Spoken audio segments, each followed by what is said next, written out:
Good morning. Good morning and welcome. I'm Reverend John Riley. Thank you for being here today. As we begin this day, this is a day before Dr. Martin Luther King Jr. Day, and I wanted to take a moment for us to really honor and celebrate the life of a man who created such an impact in our world and who still creates an impact through his ministry of love, Dr. Martin Luther King Jr. And I would like to read a quote to you that I found that just really touches my heart and brings this idea for me to life. He said, "It really boils down to this, that all life is interrelated. We are all caught in an inescapable network of mutuality, tied in a single garment of destiny. Whatever affects one directly affects all indirectly." So as we take that in, let's just take a moment of silence as we hold this man and this mission of creating a life that works for all, a world that works for all in our hearts, in a moment of silence.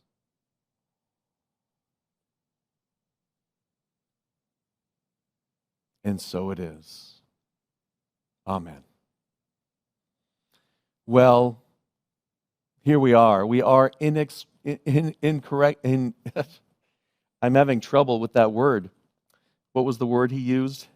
Inescapably. We're an inescapable network of mutuality. An inescapable network of mutuality. And we are together oneness. We are woven together like the fabric of our lives, like the fabric of our experience. And sometimes we don't always feel that connection with each other. You know, that you may be feeling a little bit lonely right now. You may be feeling like, where's the light at the end of the tunnel? You know, here we are in this experience, and when's it going to end? You may be feeling a little bit of frustration, a little bit of angst, not being able to get back to your normal day, your normal life. And in this time, what I want to do is really talk about and have a discussion about our foundation, really shore up our foundation of spiritual principle so that we are standing on solid ground as we continue to move forward. And so today we're going to discuss two principles, the principle of God is and I am, two fundamental principles in unity that help anchor us in that present moment and in this spiritual experience. You know, I think all of us have this definition, some definition of God, right, that we grew up with. Perhaps it's, you know, the God of our childhood. Each of us, as we were growing up, had some definition that we came to know as we were kids. Maybe it was a definition that came out of a storybook, a picture book, and it fit neatly in a box, nice and tidy, easy for parents and teachers to explain, easy for us to just kind of set aside. But as time goes on, we need to expand our understanding of this idea. For some, even that idea, that word God, has a meaning to it. And it might give you a little bit of indigestion. It might be a little challenging for you. For me, growing up, I had the kind of both ends of the spectrum. On one side, our neighbors are very good neighbors that we would go out fishing with and camping with and things. They had a very fundamentalist kind of fire and brimstone view of God. And on the other hand, our family, we had a very much that unity principle of God is everywhere present and God is within you. God is within you. And that felt comfortable for me. That made sense to me. That God is not some being out there in the sky, but God is within me and all around me. And that in and of itself was a nice, tidy little definition of God placed in a box with a bow on it.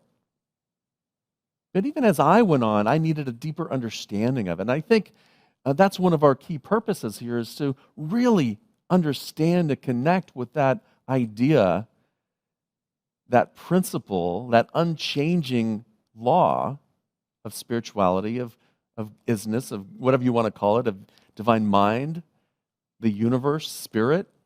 I think each of us has a word for it.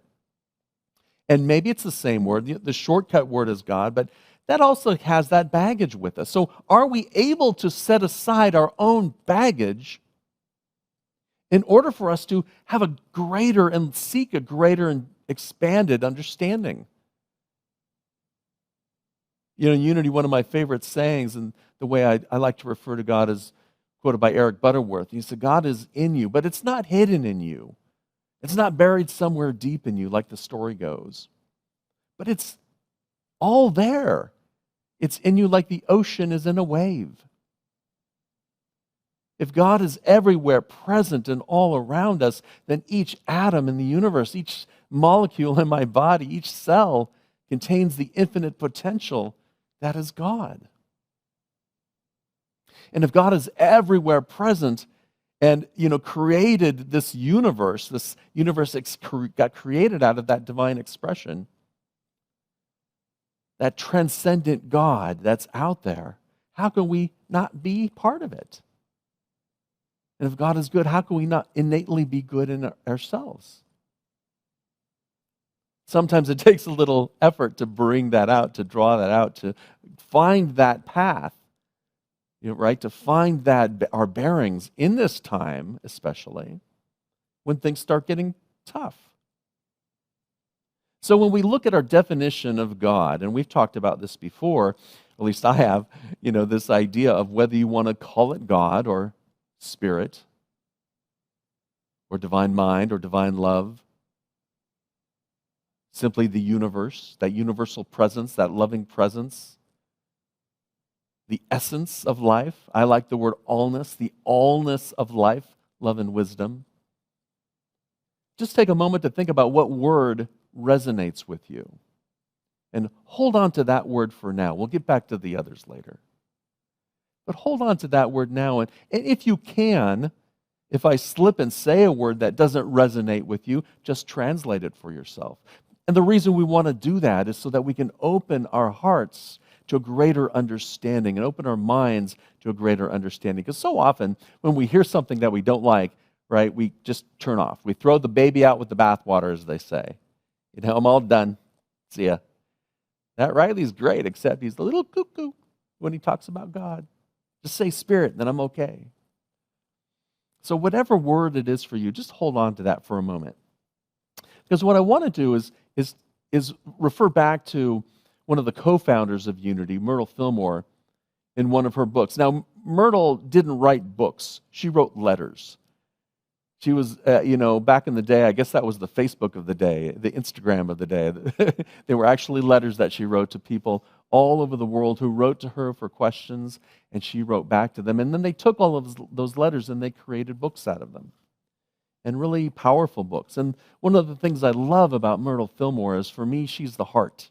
Because when we talk about this transcendent God, right, this isness that's everywhere present, the allness of all wisdom, it tends to get a little heady, right? We tend to get lost in these big words. But if we can bring it back to our heart, let's see if she does this here. This is one of her definitions.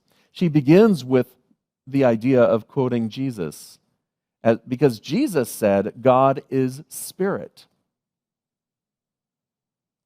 So God isn't that being out there looking at us, but God is spirit that's among us, that energy that flows through each one of us and between each of us. God is spirit, and that energy that moves through the universe. Spirit, then, is responsible for all that is real. Then she says God is love. That harmonizing energy, that creative energy. Love, then, is the creator of all that is real. That energy of love, that harmonizing energy, that's our creative power, that energy that flows through us and creates. Of course, hate destroys, but love creates. That which is not love, and by love is not real. God is the only substance. So God is spirit. Spirit is the only substance. Now she says, now that which is all must be omnipresent. That which is all must be omnipresent. That which is all can have no opposing force, so it must be omnipotent. That which is all must contain all wisdom, hence it must be omniscient. Allness sweeps through the great circle of eternity and clears of everything but itself. Each one of us is inseparably one with allness. The source and substance of life and wisdom and every good, each one must draw upon the source for their own sustenance and for their own light and for their own power.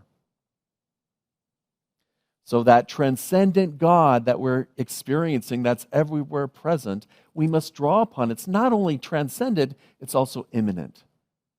That's in Unity, we like to call that. That's one of the spiritual paradoxes, right? God is transcendent and everywhere present, but God is also within us and present to us and available to us. So when we go through life, and we may draw upon those different definitions that we had, maybe as a child we had this definition that God is that loving presence. One of my favorite Unity ministers, Dorothy Pearson, would always start her prayers with loving presence. That experience, that warmth, that like a warm blanket that covers us, like a being that's there holding us. And yes, it anthropomorphizes it, but sometimes that's an experience, that's still an experience of it, and sometimes that's what we need. So God can be both transcendent for us as we look at it metaphysically, right? Metaphysics is simply the study of life, the study of consciousness, and how we relate to this that is greater than us. And sometimes we relate to it as transcendence, as the principle, the non-changing principle of omnipotence, the principle of omniscience, all wisdom. And at the same time, we have a personal experience with it. We have a personal experience of asking and listening and being guided. And so it's a both and. And at any given time, if you want to look at it as this loving presence that's comforting you, like the beautiful poems, right? As I'm walking down the beach, there are two sets of footprints. And when I was really struggling, there's only one footprint. You know, what happened? Did you leave me? And the Lord said, no, I was carrying you. And whether you want to anthropomorphize it and look at Jesus as that expression of God, that human being who was our way shower, that's okay if it's helpful and useful for you.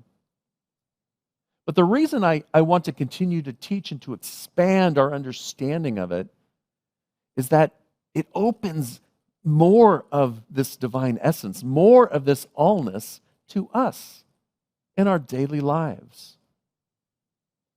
You know, so often we'll hear a phrase and we'll say, nope, that's not it. It's only this. This is what I've experienced, therefore that's the only thing that's real. Well, that may be true for you because that's all you've experienced. But if you opened your horizons a little bit and looked at it just a little bit, maybe you're experiencing an even greater understanding, an even greater, feeling of it.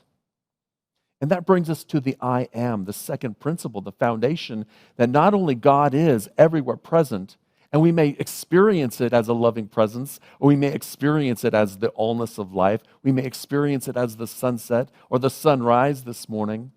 In the middle of the night, I woke up a little early. I woke up at 4 this morning thinking, how am I going to explain the allness and all that is? How am I going to do this? And so I'm like, all right, Spirit, how am I going to do this? And right about that time, I'm hearing this little tapping. Yeah, we've got a couple cats. I'm wondering if it's the cat. No. More tapping. All of a sudden, it's raining.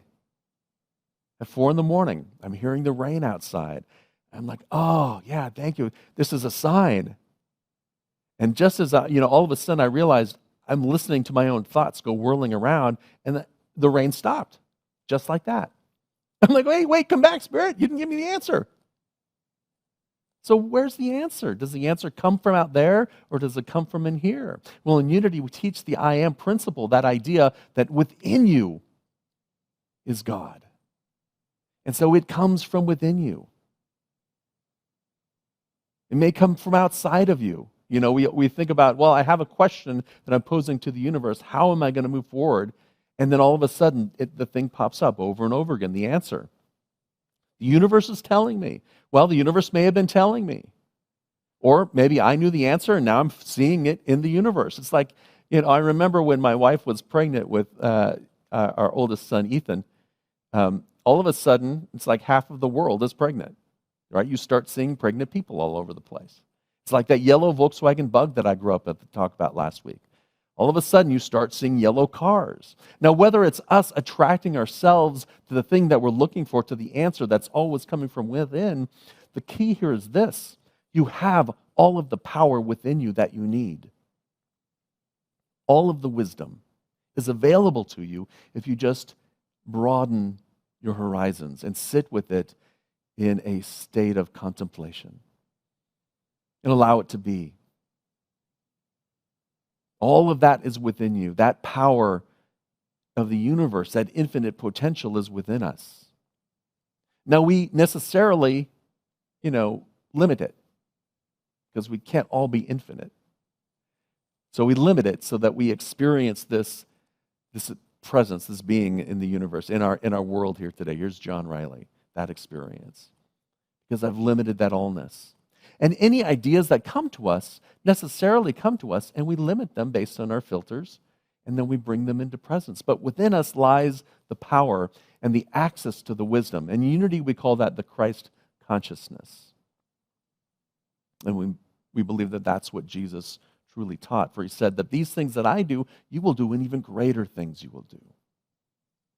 So tap into that divine essence within you, that spark, that allness within you, and sit with the allness all around you and see what happens. As you go through this day, I invite you to look around and see the proof of God, the proof of Spirit, the proof of allness all around you. I'm pretty sure what will happen is you say, like this morning, the sunrise was beautiful, spectacular when I came in this morning. Later on, it looks like right now it's just kind of a dull gray. Not quite as spectacular. So is that still God? I might look at the trash in the gutters in the street and wonder, is that still God? The wonderful thing about this is that in the I am, we have freedom to express ourselves. Freedom to expand our understanding so that we can live more fully into it. So here are some questions that I'd like to invite you to take into a time of contemplation. First off, look at your definition of God, of Spirit, and what does it mean to you? And then look at some definitions that really, don't resonate with you, and expand your understanding of why. Look at the times in your life when you're really struggling and try to see what part of it is out there that's creating some struggle and what part of it is in here that's creating some struggle. See if you can identify the lesson or the message encoded within the struggle itself.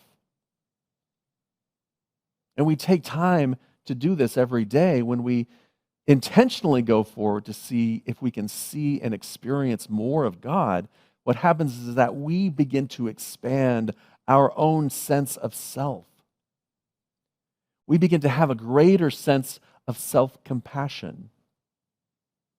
A compassion that it goes beyond, what we normally do, and it's actually, if you're able to hold compassion for someone else, it exceeds that even.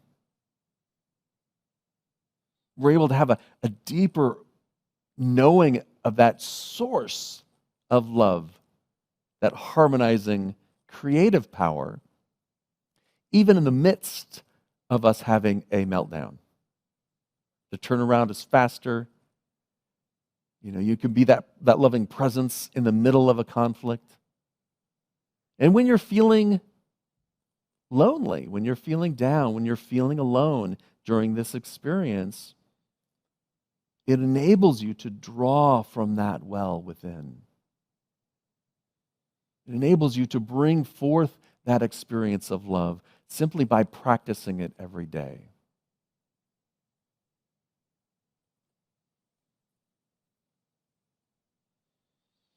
When we realize this experience, we start to begin to become the observer of ourselves. We begin to observe the actions and activities, those automatic behaviors, and where we're edging God out. I'd use a different term, but edging God out, ego, is a great acronym, so I'm going back to that. Where am I edging God out? Where am I putting this harmonizing principle aside? Where am I putting this inescapable tapestry of oneness aside? That we're all interrelated, as Dr. King talked about. Where am I putting that aside, and how is that affecting me? When we become the observer of that, we can move beyond the static noise that anger creates within us. Those emotions, those negative emotions, creates that static that prevents us from seeing that divine essence within the situation, within each other. So I invite you this week to really ground yourself in this idea that I am present. I am present within God, and God is present within me. Ground yourself in that idea that whatever word or whatever experience that you're experiencing at the moment, whether it's a loving presence, whether it's a guiding force, whether it's messages coming to us or going from us, or simply being in awe of the world around us, having an intention to ground ourselves in these two principles as we continue down this path of life, in this current life experience. Now, you can probably listen to this talk 10 years from now, and even though the current situation will be different, the general situation will still be there. And that's why these are fundamental principles with us. Each one of us must draw upon the source for their own sustenance, and for their own light, and for their own willpower. It's up to you to draw upon it. It's always present and always available. I'd like to move to our affirmation now. As we sink into this idea, I'm going to read the affirmation and then invite you to affirm it with me. I build my foundation on my oneness with the allness of life, love, and wisdom. Allow that feeling to really sink in with you as we affirm it together. I build my foundation on my oneness with the allness of life, love, and wisdom. And so it is. I'd like to leave you with this quote from Dr. Martin Luther King, when he said, essentially, I believe that unarmed truth and unconditional love will have the final word in reality. At the end of it all, love will win out. And so now is our opportunity to anchor ourselves in that idea of God as love or divine love, as God as wisdom or divine wisdom, as God as spirit, and the allness of life. And now our prayer for protection. Together, the light of God surrounds us, the love of God enfolds us, the power of God protects us, the presence of God watches over us. Wherever we are, God is, and all is well. Love and blessings, everyone. Have a wonderful week. I look forward to seeing you soon. Bye-bye.